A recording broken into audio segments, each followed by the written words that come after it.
Good morning. Nice houses, building nice houses, and a silent man.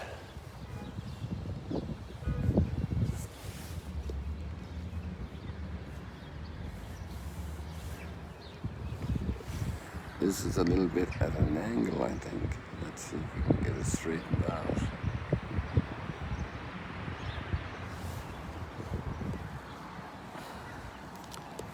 Good morning from Jerusalem.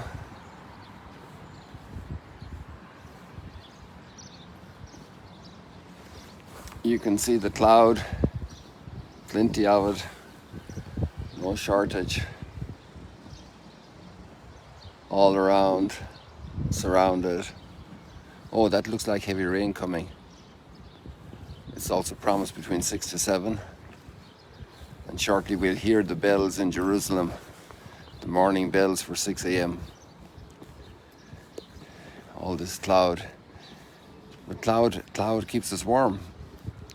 If it was a clear sky, it would be much chillier right now. Reconnecting, here we are. Oh, there are the bells. 6 o'clock in the morning. Jerusalem.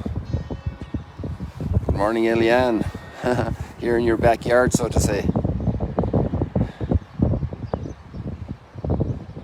Good morning, Nan.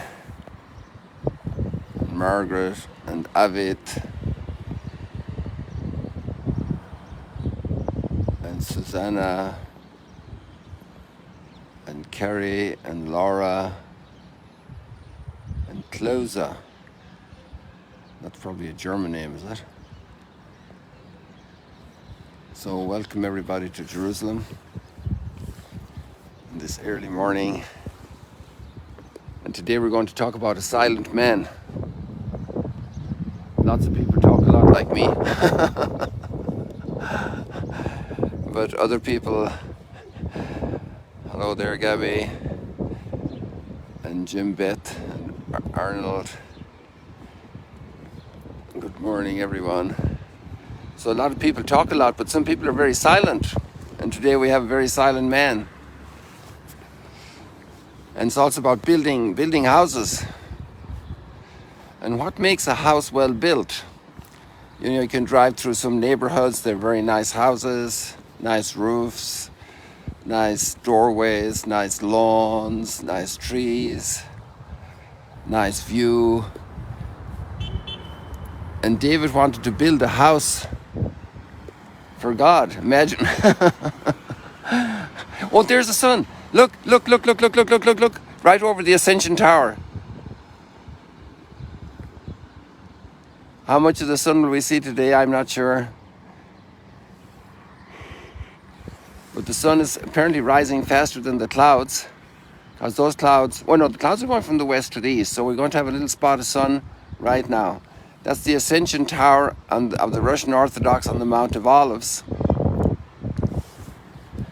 And then you have the Paternoster Tower over to the right. And there we're seeing the Dome of the Rock further right here, lower down. And then we have the Salvator, the Church of the Savior. And in between there, between the Holy Sepulchre and the Church of the Savior, is the Tower of the Lutherans. And the big dome over the empty tomb. So the Dome of the Rock today is kind of a little bit of our theme, because David wanted to build a house for God.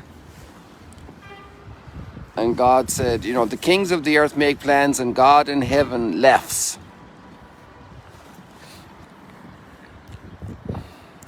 It wasn't probably laughing over that. Well, probably had a smile, you know. God had a nice smile there. And he said, oh yeah, good, David. You have a nice intention. I love your intention, but you're not going to do that. I'm going to build a house for you. And then we have another guy building houses. That's actually his business. And he never says a word. And he built a house that that only is a blessing for us, a huge blessing. How to build a house. Yesterday I had a very special privilege and blessing and delight. I was able to baptize a little girl. Her parents were here on pilgrimage, and they decided we need to baptize this girl because with all the COVID we were never able to get the family together. She's now a year and a half, so we need to have her baptized. And what a pleasure, what a grace, what a joy that was. Such a lovely little child. Bring her into God's presence in that special way through the sacrament of baptism, which is actually the theme right now of our pilgrimage. The pilgrimage of grace that Kathleen is leading to the different sites, and we have prayer every evening at Mass. Oh, by the way, a little side note, this will be good for some people and not so good for others maybe, in terms of scheduling. But there's a very special Mass here at Notre Dame this morning. That's why I'm in Jerusalem. And the Papal Nuncio is 50 years ordained a priest. So then we're having this special Mass on the day of St. Joseph. And then I think we're going to be live streaming it. That's the plan. I'm saying that like 99% sure. So God willing, that will be the way. So I think it's at 10 o'clock. I hope I'm right. And you see the buses here. Pilgrims are coming. Last night there were 4 buses here, but 2 already left for the airport because some people went at 3 o'clock in the morning to the airport. Another group of pilgrims went down walking this morning. They're having Mass right now at the Holy Sepulchre. Right there. Right, and underneath that big dome in the small little edicule that houses the empty tomb of Jesus. So building a house. So God said, I will build a house for you. So what do we mean by the house of David, the house of Windsor, the royal houses? And so it's about building a family. Because what good is a house without a family? You could have the most beautiful house in the most beautiful neighborhood, but the family is dysfunctional. That's very tough. Very tough. Very tough. And some other people have a little hovel. I'm blessed to have been raised in a little thatched house on a farm in the west of Ireland, County Clare. And actually it's no longer used for dwelling. And it's over 200 years old it was built, so, or around that time. So it's, what's a house? Well, the house was the house, and it was our house and our family home, but really what made the house and the family home was the family. And there we have Joseph, a silent man. Sometimes people complain that some people don't say much. And so we get tired of people like me who talk too much. There goes the sun. That cloud is swallowing it up. So you can say goodbye to the sun for a while.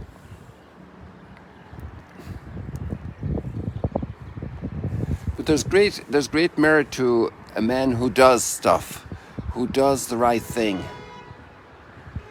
I think the Bible doesn't have one word in Joseph's mouth, but he gets instructions from God and he follows them.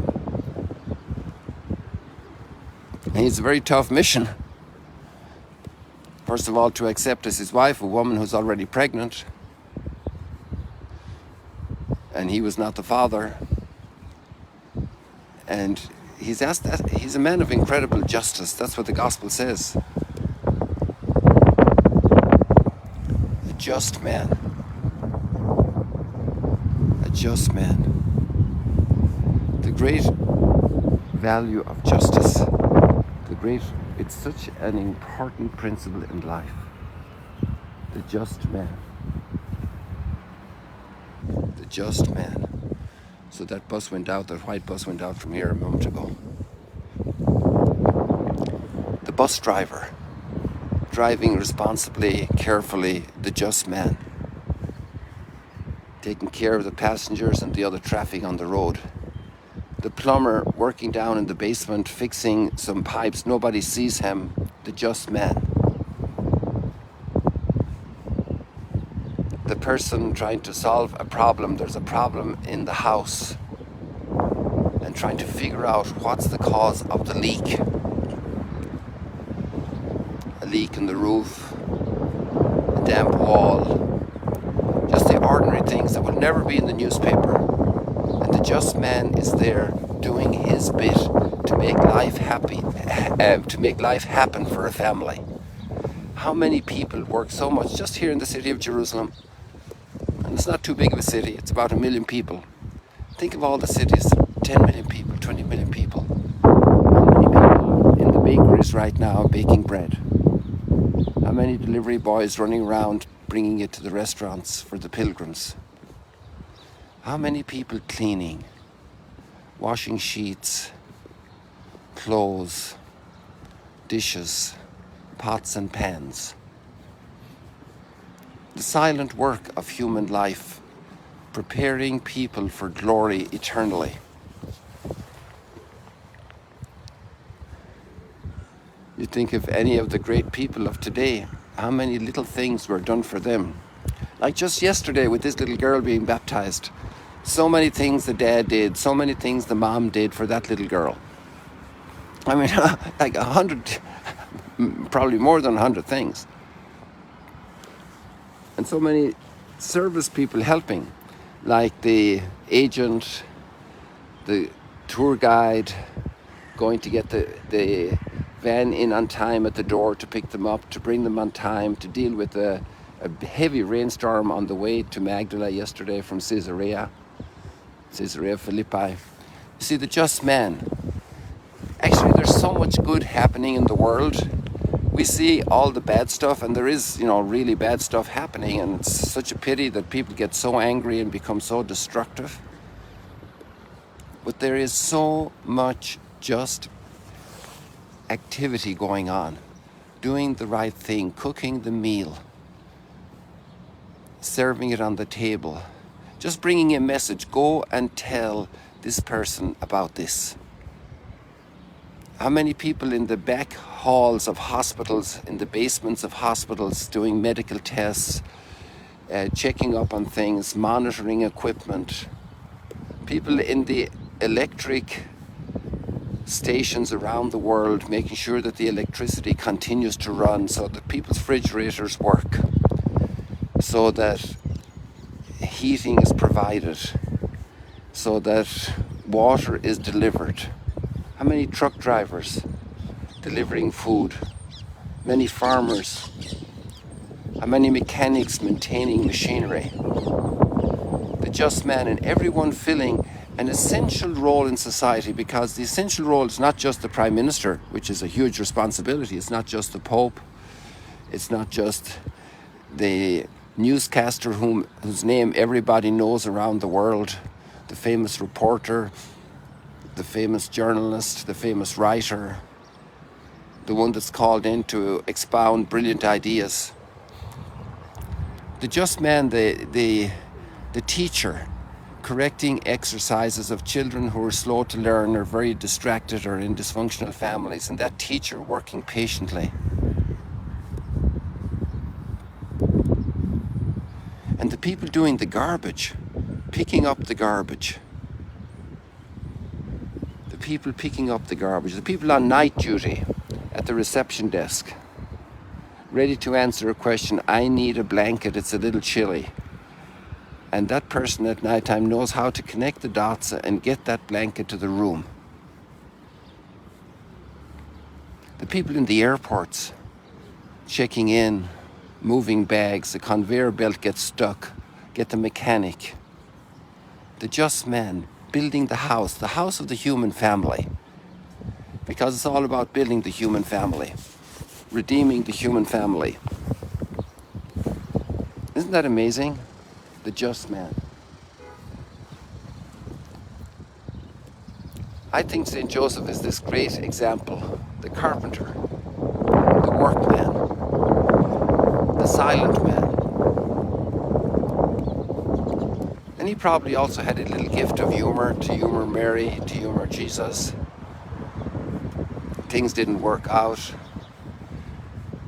And to be able to handle the situation, the world hasn't finished because we didn't get this flavor of ice cream at this particular moment.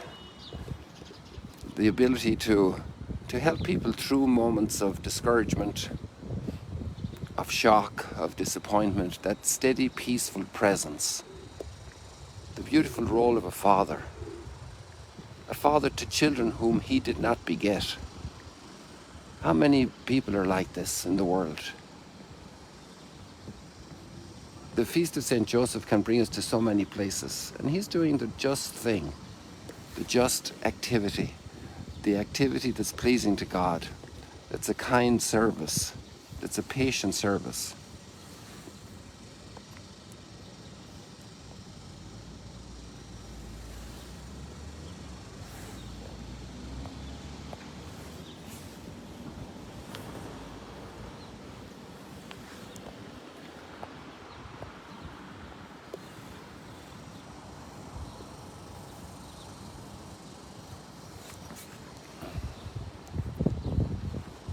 People, isn't it nice to think about that?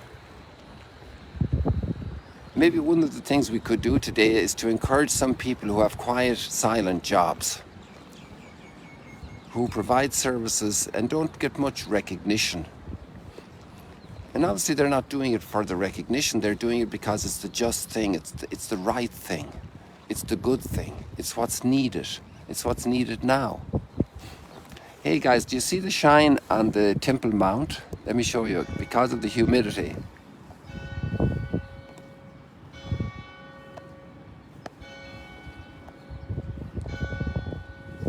Look through the arches. I think that's the surface of the Temple Mount, and just the way the light is right now, it's highlighted for us. I had never noticed that before. It's right there just north of the Dome of the Rock. There's a huge area, the Temple Mount area, and that light was coming through there. Don't you like those bells? Imagine the people who make bells. We don't know their names. What a beautiful gift to humanity. And the engineers who mount them, and they're swinging there in the tower, in the belfry.